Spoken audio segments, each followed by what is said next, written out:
I'm watching Kendrick Perkins spread lies on First Take.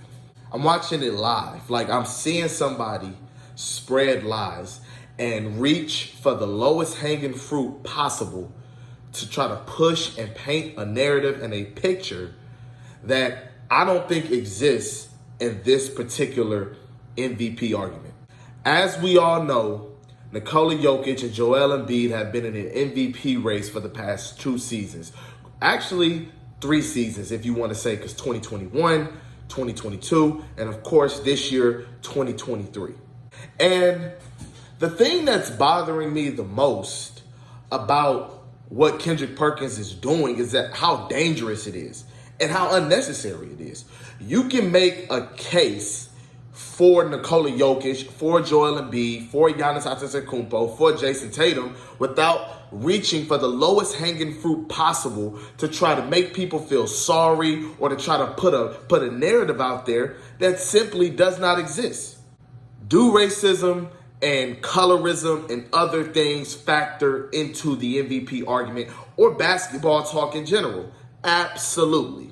Does the MVP criteria change from year to year depending on what the media wants to push? What's the story of that season? Absolutely. But when you're doing what Kendrick Perkins is doing, which is being disingenuous for one of them and telling lies for two, you're doing something, you're doing yourself and you're doing the fans, the NBA community, a disservice. The one thing that he goes back to is he says, well, when Russell Westbrook averaged a triple-double, he got criticized. He got this, he got that. In actuality, that isn't true. In the 2016-2017 season, Russell Westbrook won the MVP over James Harden. Guys like Chris Broussard got on national TV, guys with a vote, got on national TV and said, if Russell Westbrook averages 9.8 rebounds or 9.9 assists, I am not voting for him to win the MVP. He has to get the 10-10-10 in order for him to win the MVP. That is what was said on national television. I have the receipts. And when he won MVP, that was what was said. Well, he did something that wasn't done in 40 years since Oscar Robertson done it. I also think Kevin Durant leaving to go to Golden State played a factor into it. And he won over James Harden, who had more victories than him, who had about half the amount of triple-doubles, which is nothing to slouch at. 25 plus in a season is pretty impressive. But there were games that James Harden sat out where he was 1 assist shy, 1 rebound shy, 2 assists shy, 2 rebound shy of a triple-double, and he didn't play the fourth quarter the last 3 minutes. He could have stat padded and got those. Would that have made his season any more impressive? But the reason why Russell Westbrook started getting criticized, the reason why Russell Westbrook started getting put under a bigger light, his triple-double started getting put under a broader light, is because, well, that first season it was, he has no help. He has no help around him. You can't expect him to win. So the very next offseason, they went and got Paul George. They went and got Carmelo Anthony. Now it was, this team is ready to go. They have a big three that can compete with Golden State's big three. What did Oklahoma City do that year? They were the 5th seed in the Western Conference and lost in the first round to a rookie, Donovan Mitchell. What did they do the next season? They trade Melo. He's gone. They trade Melo out, I think, to Atlanta. Atlanta buys him out. Dennis Schroeder comes in. He backs up Russell Westbrook. And now Russell Westbrook has Dennis Schroeder, Paul George, and himself. And what do? Again, they don't win 50 games, and they lose in the first round to Damian Lillard. But hey, he averaged a triple-double. He did that the previous season and the year after that. So that's 3 straight seasons averaging a triple-double, and that's 3 straight seasons of not winning 1 round in the playoffs. That is why the narrative shifted on Russell Westbrook. Now, when you talk about Nikola Jokic, it's completely different. In the 2020-2021 season, Joel Embiid actually was probably about to win the MVP, and then he goes down with a meniscus tear, and he missed time. So Jokic made up ground. Then James Harden got hurt. So Jokic made up more ground. He was actually the last contestant left standing because also LeBron had got hurt with a high ankle sprain that year. He missed time. So Jokic was the only one standing out of the 4 potential candidates that there were. Then you go to the 2022 season and you see with Jamal Murray out, with Michael Porter Jr. out, he holds his team afloat. They are the 6th seed in the conference.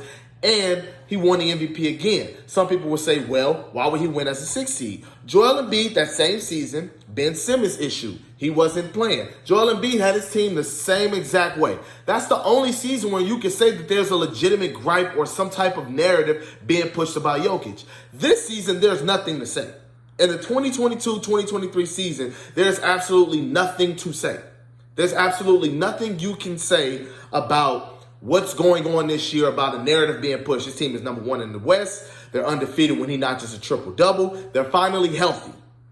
They're going to go to the finals if they stay healthy through an entire Western Conference run. You heard it here first. They're going to go to the finals.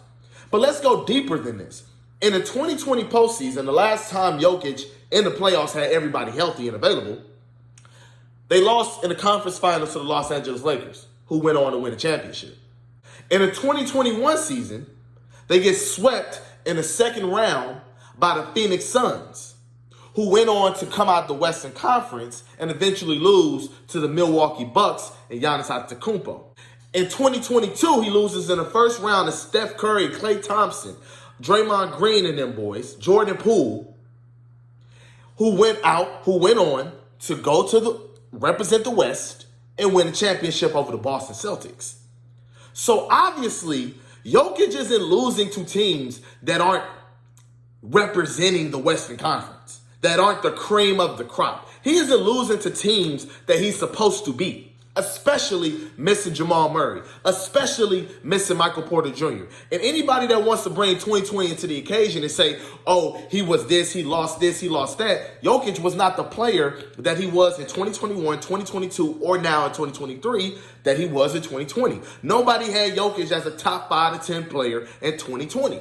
They would be lying to you if they said they did, even after that postseason run. So this notion that the media is favoring Nikola Jokic because of racism is crazy to me. Does race play a factor into everyday relations, especially in America? Absolutely. But when you reach for low-hanging fruit like this, it's very disrespectful. It's as if you're saying you're not actually doing anything impressive. You're only a candidate because of racism. Racism is what's enabling you to win MVPs. Meanwhile, Jokic, in my opinion, is just a flat-out better player than Joel Embiid. And that's okay. Joel Embiid does things that Jokic cannot do. And that's true. But is Embiid stat padding for being number 1 or number 2 in the league in scoring the past 2 seasons? Is he stat padding? Is he making sure that he's the leading scorer night in and night out? Is that what's going on? Like, that is how ridiculous it sounds. Embiid is scoring because he has to score for his team. Jokic is doing what he's doing for his team because he has to do that for his team. I just don't understand this narrative. I don't understand this picture that's being painted. I don't like it. I think it's low-hanging fruit. I think it's cheap. And I think Kendrick Perkins is better than that. As always, thanks for watching. I'm back. Red Nation Blog out.